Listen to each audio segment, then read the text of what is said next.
Assalamualaikum warahmatullahi wabarakatuh. Salam sejahtera, salam hormat. Kita bertemu di dalam pembelajaran terkait dengan pendidikan kewarganegaraan. Baik, pada kali ini kita akan membahas pendahuluan, ya, apa itu kewarganegaraan. Ya, tapi sebelum itu kita bahas dulu, ya, bagaimana pentingnya pendidikan kewarganegaraan. Ya, jadi beda tuh, ya, antara kewarganegaraan dengan pendidikan kewarganegaraan. Nah, apa perbedaannya? Nah, kalau kita lihat di Undang-Undang Republik Indonesia Nomor 12 Tahun 2012, ya, tentang pendidikan tinggi. Nah, Anda kan semua sudah berada di dalam lingkup pendidikan tinggi. Anda sudah menjadi mahasiswa, bukan siswa lagi, ya. Maka dari itu program sarjana itu, ya, yang Anda semua mau jadi sarjana, merupakan jenjang pendidikan akademik bagi lulusan pendidikan menengah atau sederajat sehingga mampu mengamalkan ilmu pengetahuan dan teknologi. Ya, jadi Anda merupakan lulusan, ya, baik itu pendidikan menengah ataupun yang sederajat dengan pendidikan menengah itu, untuk mengamalkan yang namanya ilmu pengetahuan itu. Nah, sebelum mengamalkannya, maka dibutuhkan yang namanya pembelajaran pendidikan tinggi, ya. Nah, contohnya misalnya teknologi melalui penalaran ilmiah. Nah, itu sudah masuk kepada penalaran secara ilmiah. Ada metode-metode yang bisa dibuktikan secara ilmiah, ya, valid, data-datanya bisa dipertanggungjawabkan. Lulusan program sarjana diharapkan akan menjadi intelektual. Anda akan diharapkan menjadi seorang intelektual dan atau ilmuwan yang berbudaya, mampu memasuki dan menciptakan lapangan kerja. Jadi bukan dalam tujuannya bukan untuk mendapatkan pekerjaan, ya, tapi untuk menciptakan lapangan kerja, berintelektual, ya, dan berbudaya, ya, sehingga nanti ketika Anda sudah menciptakan lapangan pekerjaan, anggap Anda mampu menciptakan pengembangan diri pribadi maupun mengembangkan diri orang lain secara profesional pastinya. Nah, itu tujuannya. Kenapa ada yang namanya pendidikan tinggi, ya, bukan cuma untuk menciptakan Anda sebagai seorang sarjana, tetapi seorang sarjana yang mengamalkan ilmu pengetahuan dengan metode ilmiah, ya, dengan tujuan nantinya Anda bisa melakukan penalaran ilmiah, ya. Anda bisa menciptakan lapangan pekerjaan, ya. Anda bisa menjadi sarjana yang berintelektual, ya. Itu tujuannya. Itu berdasarkan Undang-Undang Republik Indonesia Nomor 12 Tahun 2012. Kemudian kalau kita membedah lebih dalam, ya, ada juga Undang-Undang Republik Indonesia Nomor 14 Tahun 2005 tentang guru dan dosen. Nah, itu untuk saya, ya, dan untuk guru, ya, profesi guru dan profesi dosen. Dikemukakan bahwa apa sebenarnya profesional. Nah, ini sudah bahasa undang-undang, ya. Interpretasi melalui undang-undang, kita lihat. Siapa sebenarnya profesional? Jadi profesional itu merupakan suatu pekerjaan, ya, atau kegiatan. Jadi bisa pekerjaan, bisa kegiatan yang dapat menjadi sumber penghasilan bagi Anda. Nah, perlu keahlian. Nah, ini yang penting, keahlian, ya. Bukan keahlian yang hanya didapatkan melalui pengalaman, tetapi didapatkan melalui jenjang pendidikan tertentu. Kemahiran, ya, butuh kemahiran, ya, mahir, ya. Kemudian setelah itu kecakapan. Nah, ini artinya selain mahir, ya, Anda harus cakap dalam membuat tersebut. Artinya sudah sesuai dengan umur, ya, sudah sesuai dengan kemampuan Anda, kompetensi Anda, dan Anda cakap untuk itu. Itu yang dimaksud dengan kecakapan. Kemudian memiliki standar mutu. Nah, ada standar mutu di situ. Jadi kalau kita bicara A, nilai A, B, C, D sampai E, maka mutu A itu paling tinggi, ya. Dan standar, ya, kalau kita bicara standar beda dengan mutu. Kalau standar, ya, C sudah lulus. Di bawah C belum lulus, jadi standarnya C lulus, ya. Tetapi untuk mutu, maka mutu terbaik yaitu A, ya. Kemudian ada norma dan diperoleh melalui pendidikan profesi. Nah, ini yang membedakan antara pekerjaan biasa dengan pekerjaan profesional yang dilakukan seorang ahli. Profesional yang dilakukan seorang ahli adalah pekerjaan yang mendapatkan pendidikan tertentu, ya, dan pendidikan itu adalah pendidikan profesi. Ya, kenapa? Karena ada etika di dalam pekerjaan itu. Nanti saya bahas terkait itu. Oleh karena itu, teman-teman harus membedakan mana pekerjaan umum, mana pekerjaan khusus, ya. Pekerjaan khusus ini yang dilakukan oleh profesional, ya. Pekerjaan yang tidak bisa dilakukan oleh sembarang orang, ya. Kenapa? Ada standar di sana, ya. Ada standar pelayanan, ya. Ada standar mutu, ya. Ada standar profesinya harus seperti apa, kompetensinya seperti apa, ya. Dan ada keahlian, kemahiran, dan kecakapan di dalam melakukan pekerjaan tersebut. Baik, selanjutnya, nah, di dalam pemahaman kita bahwa kita adalah warga. Nah, tapi bahasa warga itu dari mana? Kalau kita melihat dari asal-usul bahasanya, maka warga itu berasal dari bahasa Inggris, yaitu citizen, ya. Dalam bahasa Yunaninya itu citoyen. Istilah ini muncul pada perjanjian Westphalia, ya, pada tahun 1648 di Eropa, yang mengakhiri perang selama 30 tahun di Eropa. Jadi ada perang selama 30 tahun di Eropa, ya. Mereka membuat perjanjian Westphalia di situ, dan perjanjian itu keluarlah istilah warga ataupun citizen, ya. Di Indonesia, warga negara adalah terjemahan dari istilah Belanda, Stadsburger atau onderdaan, ya. Jadi, karena kita dijajah oleh Belanda, maka ada adaptasi bahasa yang dilakukan, ya. Maka bahasa warga itu sebenarnya berasal dari bahasa Belanda kalau di Indonesia, dari Stadsburger, ya. Kemudian setelah itu,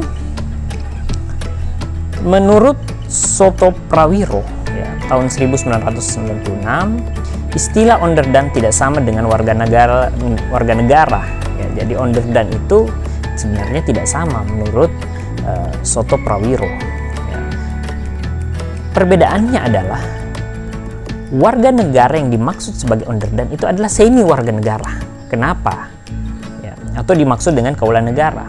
Karena di Indonesia pada saat itu masih ada yang budaya kerajaan, ya, yang bersifat feodal, sehingga istilah kaulan negara sebagai terjemahan dari onderdaan. Jadi semi warga negara, karena bukan negara di situ, tetapi kerajaan pada masa itu. Kemudian istilah kaulan negara mengalami pergeseran. Jadi lama-kelamaan mengalami pergeseran, ya, sehingga tidak digunakan lagi di konteks kehidupan berbangsa dan bernegara di Indonesia. Istilah warga negara, yaitu kepustakaan Inggris, kalau kita lihat civic, ya, civicus, ya, berarti disiplin ilmu kewarganegaraan. Jadi untuk mempelajari kewarganegaraan, pendidikan kewarganegaraan itu asal bahasanya dari bahasa civic Inggris, ya, yang berarti civicus. Jadi pendidikan kewarganegaraan, ilmu kewarganegaraan yaitu civicus, ya. Baik. Jadi apa itu pendidikan? Nah, ini selalu kita bicarakan, selalu kita ungkapkan, tapi kita kadang tidak tahu apa itu pendidikan. Jadi kalau kita bicara pendidikan berdasarkan Undang-Undang Nomor 20 Tahun 2003 Pasal 1, ya, pendidikan itu adalah usaha sadar, ya. Jadi usaha sadar Anda dan terencana untuk mewujudkan suasana belajar dan proses pembelajaran. Jadi usaha sadar Anda bukan dalam keadaan tidak sadar, ya, tetapi dalam keadaan sadar Anda berusaha untuk menciptakan suasana belajar, proses pembelajaran agar peserta didik secara aktif mengembangkan potensi dirinya. Jadi Anda wajib untuk mengembangkan potensi diri Anda. Untuk memiliki kekuatan spiritual keagamaan, pengandilian diri, kepribadian, kecerdasan, akhlak mulia, ya, serta mampu memberikan keterampilan yang diperlukan bagi masyarakat dan negara. Ya, jadi tujuan pendidikan bukan cuma untuk Anda, tetapi untuk masyarakat dan negara. Anda butuh kecerdasan, Anda butuh kepribadian, Anda butuh akhlak yang mulia di dalam mengamalkan yang namanya ilmu pengetahuan. Ya. Nah, ini kita sudah masuk. Dari tadi kita bicara tentang pendidikan kewarganegaraan. Lalu kewarganegaraan apa, Pak? Jadi kalau kita bicara kewarganegaraan, maka segala hal ihwal yang penting bagi negara yang berhubungan dengan warga negara. Ya. Jadi semua yang penting bagi negara, warga negara. Ya. Undang-Undang Republik Indonesia Nomor 12 Tahun 2006 Pasal 1 Ayat 2, pendidikan warga negara dimaksudkan untuk membentuk peserta didik menjadi manusia yang memiliki rasa kebangsaan dan cinta tanah air. Ya, jadi Anda ini wajib untuk memiliki rasa kebangsaan dan cinta tanah air. Ya. Oke. Kalau kita melihat dari rentetan waktunya, pada tahun 1957, kewarganegaraan itu hanya berbicara terkait dengan cara memperoleh dan kehilangan warga negara. Kemudian pada tahun 1961 kita sudah bicara mengenai pendidikan kewarganegaraannya, civics-nya. Ya, kemudian bagaimana sejarah kebangkitan nasional, bagaimana undang-undang dasar. Nah, bagaimana pidato politik di situ. Kemudian pada tahun 1968 pendidikan kewarganegaraan berubahlah sampai saat ini, yaitu pendidikan kewarganegaraan. Ya.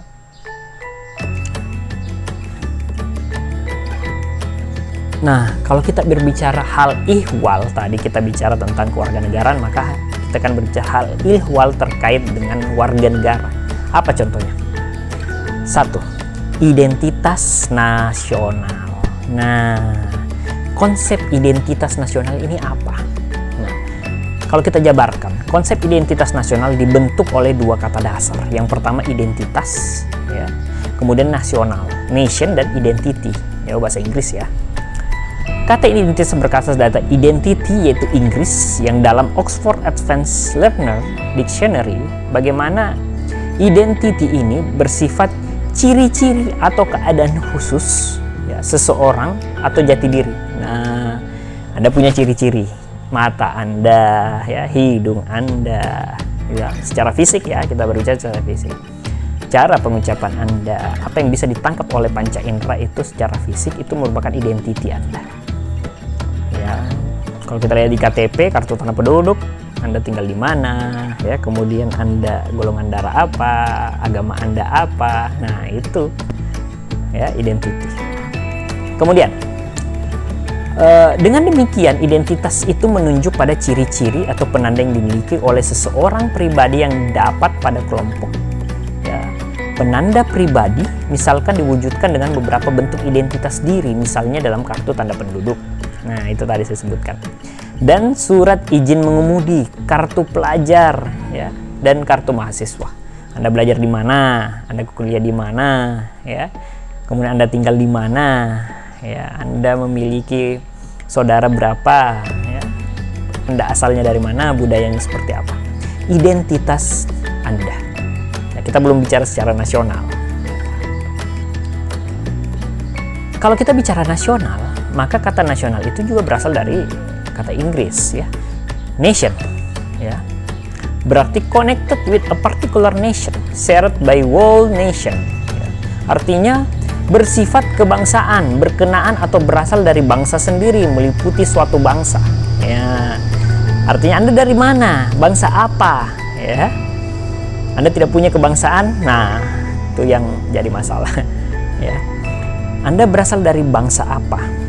Identitas nasional lebih dekat pada jati diri, kebangsaan, ya ini ciri-ciri atas karakteristik, perasaan, keyakinan tentang kebangsaan dan yang membedakan bangsa Indonesia dengan bangsa lainnya. Apa kira-kira yang membedakan Anda dengan bangsa lain? Coba kira-kira apa yang membedakan Anda? Nah, yang pertama, pastinya bahasa Anda, ya kan? Bahasa Anda adalah bahasa Indonesia, sedangkan bahasa yang lain bahasa Inggris, ya. Bahasa Jerman, bahasa Jepang, ya, bahasa Arab, ya, bahasa Cina. Nah, itu yang membedakan Anda dengan warga negara yang lain terkait dengan identitas nasionalnya. Ya. Apalagi bendera, Nah, bendera kebangsaan Anda berbeda. Kita kan punya merah putih. Ya. Apa tuh yang menandakan merah putih? Ada garis khatulistiwa di situ, ya, ada warna putih dan warna merah. Ya. Apalagi? Semboyan, Bhinneka Tunggal Ika. Nah, semboyan Anda adalah berbeda-beda tetapi satu. Nah, kita punya wajah yang berbeda, ya. Berabe kalau yang terjadi adalah wajahnya sama, ya. Kemudian Anda punya warna kulit yang berbeda, mata yang berbeda, ya, budaya yang berbeda, ras yang berbeda, tetapi itu disatukan dengan suatu semboyan, Bhinneka Tunggal Ika, ya. Apalagi? Lagu nasional Anda. Lagu nasional Anda adalah Indonesia Raya, ya. Saya harap Anda hafal lagu Indonesia Raya, ya. Jangan kehilangan identitas nasional Anda. Baik. Dari semua itu tadi, ya, gimana hal-hal yang sifatnya merupakan identitas bagi Anda, ya, itulah yang perlu Anda jaga, Anda pahami, ya, kemudian Anda lestarikan, ya. Kenapa? Karena ini berhubungan erat dengan yang namanya cara Anda membedakan diri Anda dengan bangsa lain ataupun dengan orang lain, ya. Jangan kehilangan jati diri Anda, ya. Inilah jati diri primer Anda, sedangkan jati diri sekunder Anda adalah nasional itu sendiri, ya. Jati diri kebangsaan dan jati diri secara identitas nasional Anda, mulai dari bahasa, slogan, ya, bendera, ya, kemudian Pancasila, ya, kemudian wilayah kedaulatan kita, itu merupakan jati diri kebangsaan Anda. Sedangkan jati diri pribadi Anda sebagai identitas primer, ya, Anda harus pahami, ya, budaya Anda, ya, ras Anda, wilayah Anda, ya. Anda belajar di mana, diri Anda harus pahami itu semua. Oleh karena itu, pendidikan kewarganegaraan tidak hanya berbicara terkait dengan bagaimana menjadi warga negara yang baik, tetapi bagaimana caranya Anda memahami identitas Anda sehingga menjadi pembeda bagi bangsa lain, dan Anda bisa share, ya, pengalaman Anda dengan bangsa lain tentunya, warga negara lain tentunya, yang memiliki perbedaan dengan Anda. Baik, mungkin itu saja yang bisa saya jelaskan terkait dengan kewarganegaraan dan pendidikan kewarganegaraan. Saya harap Anda nantinya mampu mengamalkan menjadi seseorang profesional yang berakhlak baik, ya.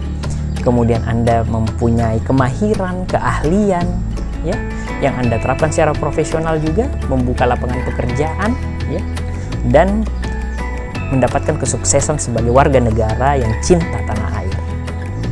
Baik, itu saja yang saya jelaskan. Wabillahi taufiq wal hidayah. Wassalamualaikum warahmatullahi wabarakatuh. Salam sejahtera bagi kita semua. Om Swastiastu, Namo Buddhaya. Salam kebajikan.